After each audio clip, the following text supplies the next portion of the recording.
दोस्तों नमस्कार, मैं के पनगोत्रा एक बार फिर मुखातिब हूं आपसे।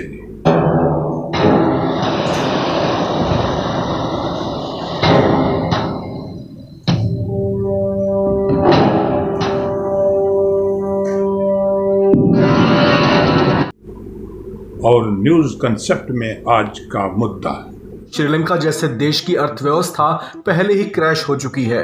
श्रीलंका की क्रैश इकोनॉमी की खबरें अभी दुनिया भर की सुर्खियां बन ही रही थीं कि इस बीच एक और बुरी खबर आई है। ये बुरी खबर आई है लेबनान से, जिसने खुद को दिवालिया घोषित कर दिया है। इस बात की जानकारी बुधवार को लेबनान के उप प्रधानमंत्री सालेह अल शमी ने दी।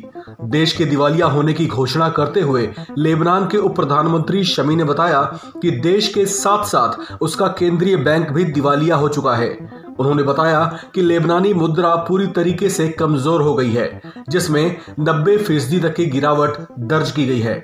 इसके अलावा लेबनान की 80% से ज्यादा आबादी गरीब हो चुकी है, जिनमें से अधिकतर कंगाली के कगार पर हैं। श्रीलंका में आर्थिक संकट के चलते जिस प्रकार का हाहाकार दुनिया ने देखा, उसी प्रकार का हाहाकार और जनाक्रोश अब पश्चिमी एशियाई देश लेबनान में देखने को मिल रहा है। अगर हम लेबनान की बात करें तो 1960 की दहाई में ये देश आर्थिक विकास के चरमोत्कर्ष पर था। 2019 से अब 2022 तक इस देश में मौद्रिक और आर्थिक संकट चरमोत्कर्ष पर है। लेबनानी पाउंड की कीमत 90% गिर चुकी है। एक लेबनानी सिपाही की तनख्वाह जो कभी 900 अमेरिकी डॉलर हुआ करती थी, अब मात्र $50 रह चुकी है। तो लेबनान में ऐसी स्थिति क्यों है? इसके लिए लंबे समय से आर्थिक मंदी जिम्मेदार है। अक्टूबर 2019 में लेबनानी सरकार ने नए कर लगाए। बढ़ते राष्ट्रीय ऋण से चिंतित और व्यापक भ्रष्टाचार से निराश होकर जनता ने राष्ट्रव्यापी विरोध प्रदर्शन किया। 4 अगस्त 2020 को बैरूत के बंदरगाह में विनाशकारी विस्फोट ने स्थिति को और गंभीर कर दिया। 10 सितंबर 2021 को जब प्रधानमंत्री नजीब मिकाती ने अपनी नई सरकार पेश की, तब देश आर्थिक संकट में डूब चुका था।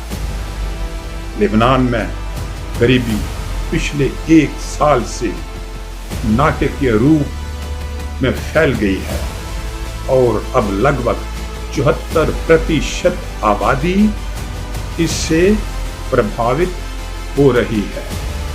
लेबनान में लगभग 1.5 मिलियन सीरियाई शरणार्थी भी रहते हैं, जिनमें से 90% अत्यधिक गरीबी में रहते हैं। लेबनानी पाउंड ने अपने मूल्य का 90% खो दिया है। आम लोगों के लिए, अधिकांश लोगों के लिए रोजाना 2 घंटे की बिजली है। स्वास्थ्य सेवा ब्रेकिंग पॉइंट पर है। मध्यम वर्ग का सफाया हो गया है। कई लोगों ने देश छोड़ दिया है या ऐसा करने की योजना बना रहे हैं। इस बीच यूक्रेन में युद्ध का लेबनान पर गंभीर संकट पड़ रहा है। लेबनान यूक्रेन और रूस से अपने गेहूं का लगभग 90% आयात करता है। यूरोपीय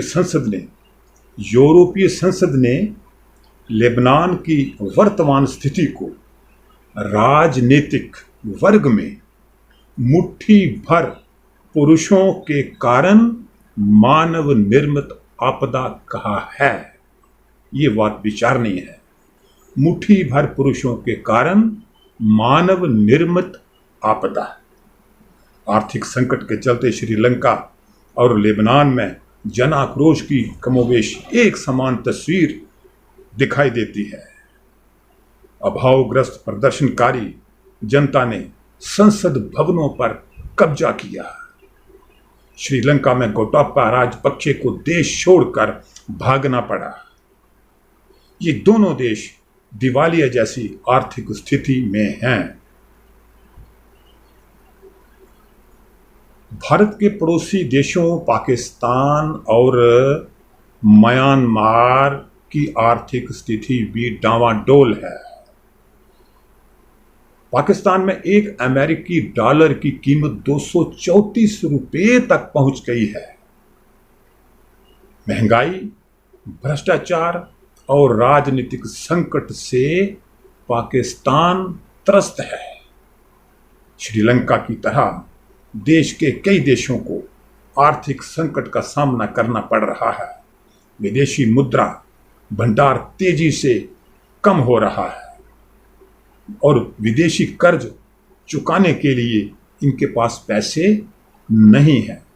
इनमें से सबसे ऊपर म्यांमार का नाम है, जो श्रीलंका की तरह डूब रहा है। आर्थिक अव्यवस्था के चलते एक तरफ लंका बर्बाद हुआ, वहीं म्यांमार की अर्थव्यवस्था भी चरमरा गई है। संयुक्त राष्ट्र की रिपोर्ट के मुताबिक कोविड-19 महामारी और राजनीतिक संकट के बाद स्कूलों में दाखिल छात्रों की संख्या में 80% कमी आई है म्यांमार के अंदर, और लगभग 78 लाख बच्चे स्कूली शिक्षा से बाहर हो गए हैं। वहीं 10 लाख से अधिक रोहिंग्या मुसलमानों को पड़ोसी देश बांग्लादेश में शरणार्थी शिविरों में शरण लेनी पड़ रही है। अब अगर हम आर्थिक मंदी की बात करें तो अंतर्राष्ट्रीय मुद्रा कोष IMF पहली बार मंदी को लेकर स्पष्ट रूप से कुछ बोला है। IMF के मुख्य इकोनॉमिस्ट पियरे ऑलिवर कोरिंकस ने कहा है कि दुनिया एक बार फिर मंदी के मुहाने पे खड़ी है। तो क्या भारत ऐसी मंदी के मुहाने पर नहीं है? ये IMF बोल रहा है। उन्होंने 26 जुलाई को एक लेख में बताया कि वैश्विक अर्थव्यवस्था एक और मंदी के करीब पहुंच गई है। अप्रैल के बाद से हालात बेहद खराब हैं। हम जल्द वैश्विक मंदी का सामना कर सकते हैं। हालांकि भारत का परिदृश्य मंदी के लिहाज से काफी बेहतर बताया जा रहा है। कहा जा रहा है कि यहां खुद का विशाल बाजार और उपभोक्ता आधार होने के साथ विनिर्माण और उत्पादन की लंबी श्रृंखला है। हालांकि निर्यात पर असर पड़ सकता है, जिससे विकास दर कुछ सुस्त हो जाएगी। मगर भारत के संदर्भ में निश्चिंत होकर भी नहीं रहा जा सकता। वर्तमान में दृष्टिगोचर हो रहे आर्थिक संकट को समझने के कई नुक्ता नजर हैं, लेकिन आर्थिक नीतियों की विफलता, जैसे कि पूरे विश्व में आर्थिक नीतियों की विफलता नजर आ रही है, इसी तरह भारत में आर्थिक नीतियों की विफलता को दरकिनार नहीं किया जा सकता। दुनिया भर में आर्थिक संकट के आसार नजर आने लगे हैं। भारत पर भी इस आर्थिक संकट का असर दिखने लगा है। कोविड काल में भी भारत में कई स्टार्टअप्स कंपनियां तेजी से उभरी थी, लेकिन अब हालात खराब होते जा रहे हैं। खासकर टेक कंपनियों के लिए पिछले 5-6 महीने काफी बुरे साबित हुए हैं। पिछले कुछ महीनों में इन स्टार्टअप्स ने अपने वित्तीय बोझ को तेजी से कम करने और विस्तार की नीति के तहत लगभग 10,000 कर्मचारियों को बाहर का रास्ता दिखा दिया है।